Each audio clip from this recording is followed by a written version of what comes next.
खमा गणी, welcome to our new blog, welcome to दीदी चीज़ ब्लॉग। तो आज हम आपको ले चल रहे हैं एक ऐसा मंदिर जो कि 51 शक्तिपीठ में से एक है, जो नाम से आपको पता ही लग गया होगा कि ये हरसिद्धि माता का मंदिर है। तो अगर आप उज्जैन आ रहे हैं और अगर आप हरसिद्धि माता के मंदिर नहीं जाते तो आप ज़रूर एक इम्पॉर्टेंट चीज़ मिस कर रहे हैं, और वो कैसे है मैं आपको आगे के ब्लॉग में बताती हूँ। स्पेशल थाली बताओ एकदम कैसा। इस व्लॉग में मैं आपको रामघाट भी ले चलूँगी, जहाँ पे शिप्रा माता की बहुत सुंदर आरती होती है शाम को। तो हम शिप्रा नदी भी जाएंगे।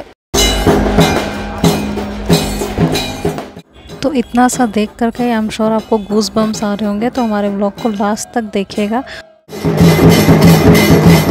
और उसके साथ साथ हम बड़े गणेश जी का दर्शन भी करेंगे। यहाँ पे बहुत बड़े गणेश जी हैं, तो उनका भी दर्शन कराती हूँ मैं। बने रहिए हमारे व्लॉग में। और अगर आप चैनल में नए हैं तो फटाफट से चैनल को सब्सक्राइब कर लीजिए। चलिए आगे बढ़ते हैं। तो सब फिर से रेडी हो गए? एकदम रेडी हो गए हम लोग। फिर रेडी हो गए हैं हरसिद्धि माता का मंदिर जाने के लिए। अभी भी जाएंगे, शाम को भी शायद जा सकते हैं हम लोग। तो हम लोग अभी फिर से निकल रहे हैं मंदिर के लिए। और ये रही मेरी एंजल, सो रही है। इसको भी खाना पीना हो गया है। नीनो पीनो ले लूँगी मैं, चुपड़ा पटो, ठीक है ना। हम लोग आते हैं फिर। ये खुद चूज करी यहाँ पर आने का, नहीं तो कहाँ बैठी थी वो? हाँ, वो वहाँ पर बैठी थी, फिर भाग करके यहाँ पर आ गई। चलो ठीक है, आते हैं एंजल। हाँ, हर हर महादेव, श्री शिवा नमस्तुभ्यं। तो अब हम निकल गए हैं हरसिद्धि माता के दर्शन के लिए। अगर आपने हमारा पिछला व्लॉग्स नहीं देखा है तो प्लीज़ जा कर के देखिए। उसमें आपको पता चला है कि हमने सुबह सुबह काल भैरव के दर्शन किए, और उसके साथ साथ भरतरी गुफा, माता गढ़कालिका का दर्शन हुआ, हमें मंगलनाथ जी के दर्शन किए हमने। और उसके साथ साथ हमने सांदीपनी आश्रम, ये सब कवर करके हम अपने होटल पहुंच गए थे। अब होटल पहुंचने के बाद हम थोड़ा बहुत आराम, रेस्ट वगैरह करा करके फिर हम लोगों ने चुना दोपहर का समय हरसिद्धि माता के मंदिर जाने के लिए, क्योंकि हमें पता था अगर हम शाम को जाएंगे तो इतनी भीड़ होगी कि हमें माई के दर्शन अच्छी तरह से नहीं हो पाएंगे। इसलिए हम लोगों ने डिसाइड किया कि हम दोपहर के टाइम में माई का मंदिर जाएंगे, जहाँ हमें माता रानी के खूब सुंदर दर्शन होंगे। और हमने जैसा प्लान किया था वैसा ही हुआ। हरसिद्धि माता का मंदिर और रामघाट बहुत नज़दीक पड़ता है, मतलब 1 किलोमीटर की दूरी पर ही है, दोनों आसपास में ही है। तो हमने पहले सोचा कि हम पहले शिप्रा नदी का दर्शन कर लेते हैं।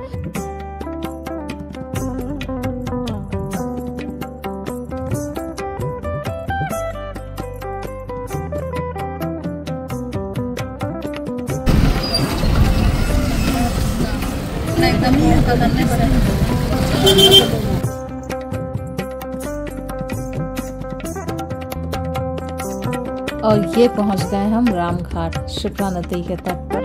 इतना अच्छा लग रहा था यहाँ पे। यहाँ का जब हम लोगों ने स्पर्श किया शिप्रा नदी का जल को, बहुत अच्छा लगा।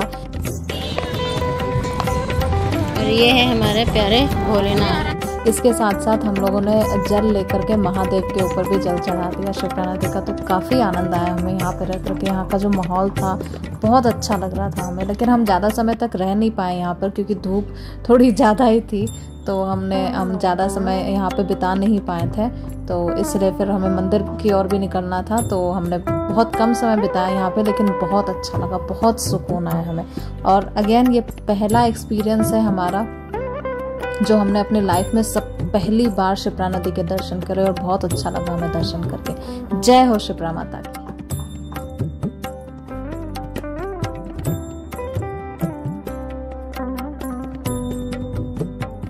हम हरसिद्धि माता के मंदिर।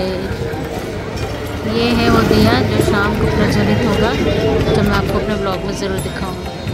तो मंदिर के बाहर बहुत सारी दुकानें हैं, जहाँ पे आपको पूजा की थाली भी मिल जाएगी, और पूजा से रिलेटेड बहुत सारे सामान वहाँ पे आपको मिल जाएंगे। और ना कि बस पूजा से संबंधित, लेकिन अगर आपको कुछ बैग्स, ज्वेलरी, अपने लिए कुछ देखना है, हैंड बैग, क्लचेस वगैरह, वो सब अवेलेबल है। इसके साथ साथ हमने यहाँ से चुनरी भी ली थी माता रानी के लिए, और अच्छा सा सुंदर सा शॉल भी लिया था यहाँ से।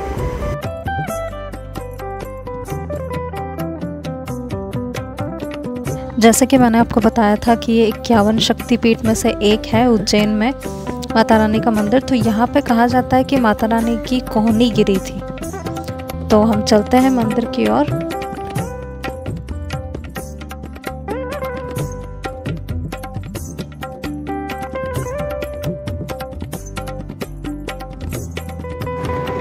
तो ये मंदिर का अंदर का परिसर है और यहाँ पे जो दीपक का जो स्तंभ है, ये कहा जाता है कि ये 51 फीट ऊंचा है और ये 1100 दीपकों के 2 दीप स्तंभ है। और कहा जाता है कि यहाँ पे जिस किसी को भी ये अनुमति मिलती है यहाँ पे दीप प्रज्वलित करने की, उनकी हर मनोकामना पूरी होती है। लेकिन ये सौभाग्य हर किसी को नहीं मिलता है।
अब माता रानी के इतने अच्छे से दर्शन के बाद फिर जब हम मंदिर से बाहर निकल रहे थे तो मंदिर के प्रांगण में हमने जो देखा वो हमें बहुत एक आश्चर्यजनक लगा और हमें बहुत अच्छा भी लगा। हमने देखा इतने सारे डॉगीज़ मंदिर के परिसर में आराम से है ना सो रहे हैं, आराम फरमा रहे हैं। तो हम लोग को बहुत अच्छा लगा कि वाकई में ऐसे मंदिर है जहाँ पे मंदिर के परिसर में अंदर में आराम से डॉग्स को जगह दी जाती है सोने के लिए। तो हम लोग को देख करके बहुत अच्छा लगा।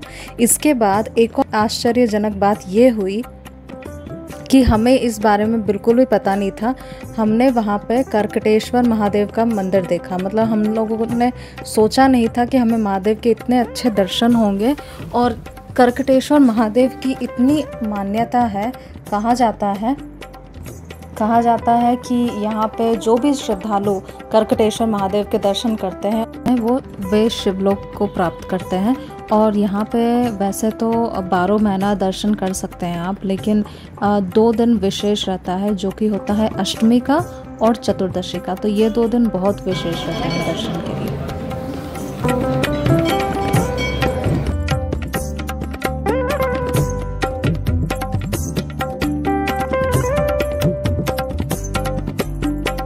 और दोपहर का नज़ारा कुछ इस तरह होता है। भीड़ ज़्यादा नहीं रहती है, भीड़ बहुत कम रहती है।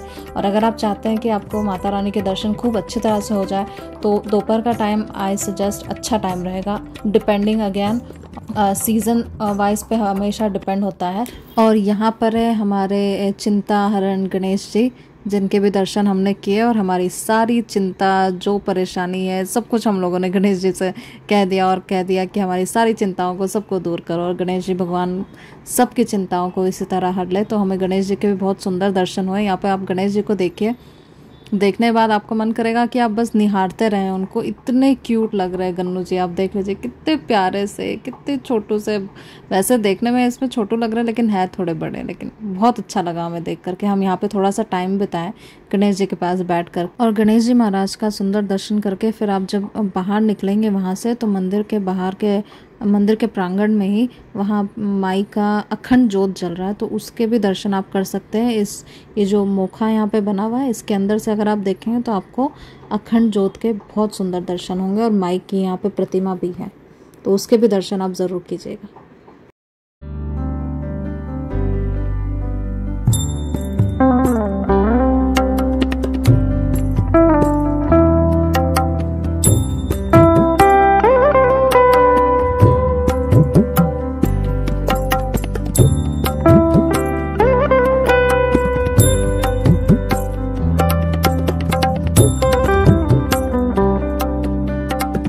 अब मंदिर से निकल करके हमें लग गई थी बहुत जोरों की भूख। क्योंकि हमने सिर्फ सुबह का नाश्ता किया था और फिर हम मंदिर की ओर निकल गए थे, तो हमें लंच करने का टाइम बिल्कुल भी नहीं मिला।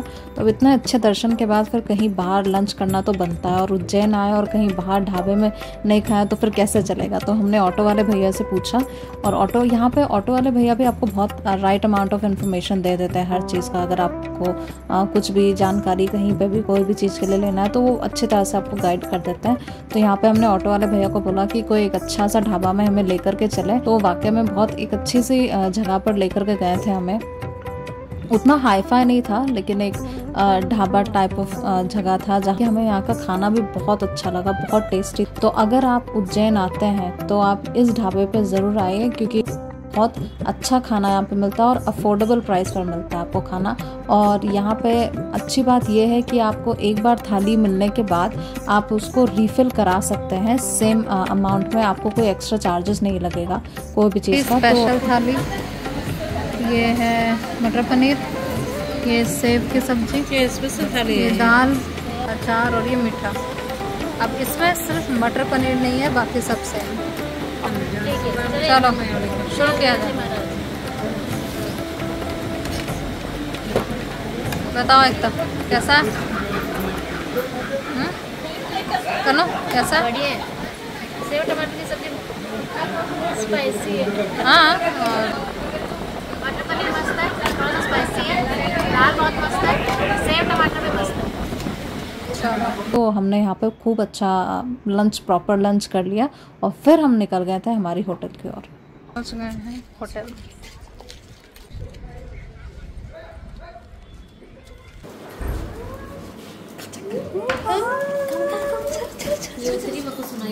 वही तो कठिन से उतरी उससे।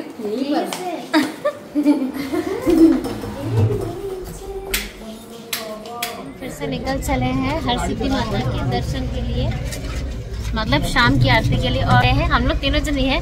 मम्मी एंजल के साथ घर पे है। मम्मी बोले मम्मी थोड़ा सा टायर्ड हो गए हैं, और फिर शाम को मतलब रात को हम लोग का ट्रेन भी है एक्चुअली कल सुबह का, लेकिन हम लोग को जल्दी निकलना पड़ेगा। तो इसलिए मम्मी बोले कि तुम लोग जा कर के आ जाओ, मैं एंजल के साथ यहीं पर। तो हम लोग तीनों जन निकल चलेंगे। जय श्री माता, जय श्री माता।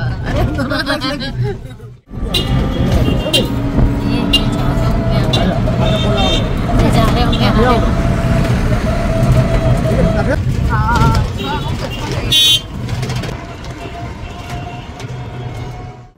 तो हम निकल गए थे हरसिद्धि माता के शाम की आरती के लिए, और जब हम रवाना हो रहे थे तो हमने सोचा था कि हम पहले रामघाट पहुंच जाएंगे।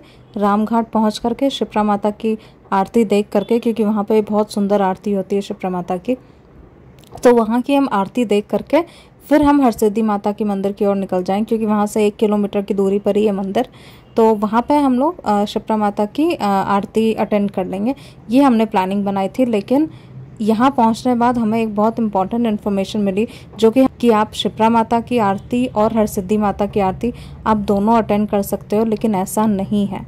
अगर आप उज्जैन पहली बार आ रहे हो तो जो इन्फॉर्मेशन हमें मिली है और जो एक्सपीरियंस हमने किया है उसके हिसाब से आप एक दिन में एक आरती ही अटेंड कर सकते हैं, क्योंकि शिप्रा माता की जो आरती और हरसिद्धि माता के मंदिर की जो आरती, ये दोनों आरती की टाइमिंग सेम रहती है। और अगर आप चाहते हैं कि आप दीप दर्शन करें हरसिद्धि माता के मंदिर का, जहाँ बहुत सारे दीप प्रज्वलित किए जाते हैं, अगर आप चाहते हैं कि आपका दर्शन खूब नज़दीक से और खूब अच्छी तरह से हो, तो आपको मंदिर के प्रांगण में 6 बजे के करीब रहना ही होगा, क्योंकि यहाँ पे दीप प्रज्वलित करना शुरू हो जाता है 7 बजे के करीब, और उसके पहले मंदिर का प्रांगण पूरा भर जाता है श्रद्धालुओं से, तो आपको पैर रखने की भी जगह नहीं मिलेगी। तो अगर आप चाहते हैं कि आपके दर्शन अच्छी तरह से हो और आप एकदम बहुत नज़दीक से कर सके दीपमालाओं के दर्शन, तो आपको 6 बजे मंदिर के प्रांगण में रहना होगा और अपना एक स्पॉट ले लेना होगा। फिर आपको दर्शन बहुत अच्छे होंगे और आप एक दिन में एक आरती अटेंड कर सकते हैं।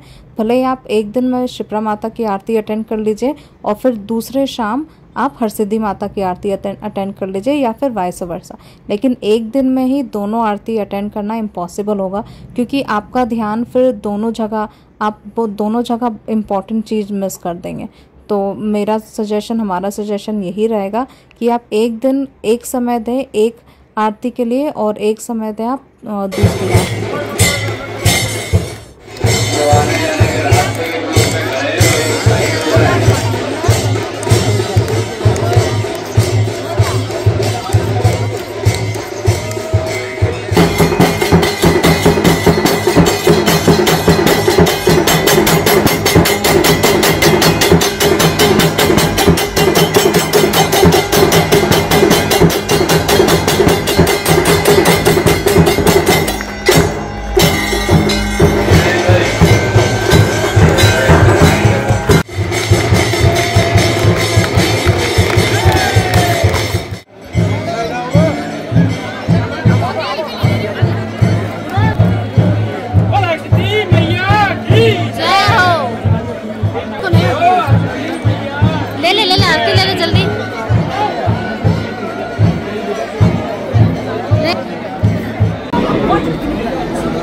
वाकई में मज़ा आ गया, इतनी अच्छी आरती देख करके एकदम गूज़बम्स आ गए थे हमें तो आरती में।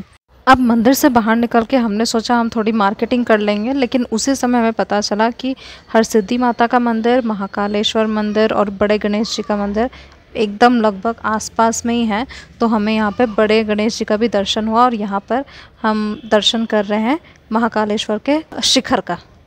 अब शिखर दर्शन करते करते हमें ये दुकान मिली, ये मैंने इंस्टाग्राम पर इसके बारे में देखा था, जहाँ पर कहा जाता है कि महाकाल मंदिर में जो महाकाल बाबा के ऊपर जो फूल चढ़ते हैं उन फूलों से धूपबत्तियाँ बनाई जाती है और इसका फ्रेग्रेंस बहुत अच्छा रहता है। तो मेरी भी बहुत इच्छा थी कि हम लोग वो धूपबत्ती अपने घर लेकर के आए, तो हमने 2 पैकेट वहाँ से ख़रीद ली धूपबत्ती की।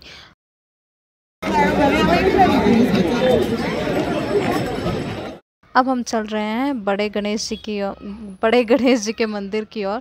यहाँ पे आप देखिए जो गणेश जी का जो मूर्ति है, जो विग्रह है, वो बहुत बड़ी है, मतलब फ़ोन में आप इमेजिन भी नहीं कर सके इतने बड़े गणेश जी हैं वहाँ पर।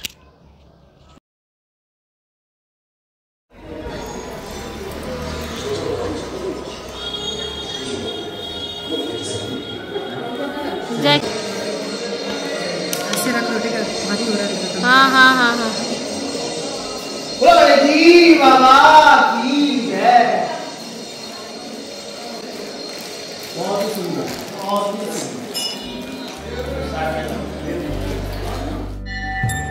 यशोदा मैया की जय, कृष्ण भगवान की जय,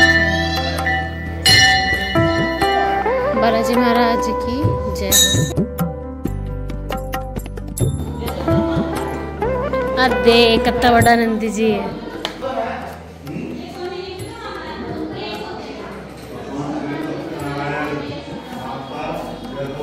जय भोलेनाथ।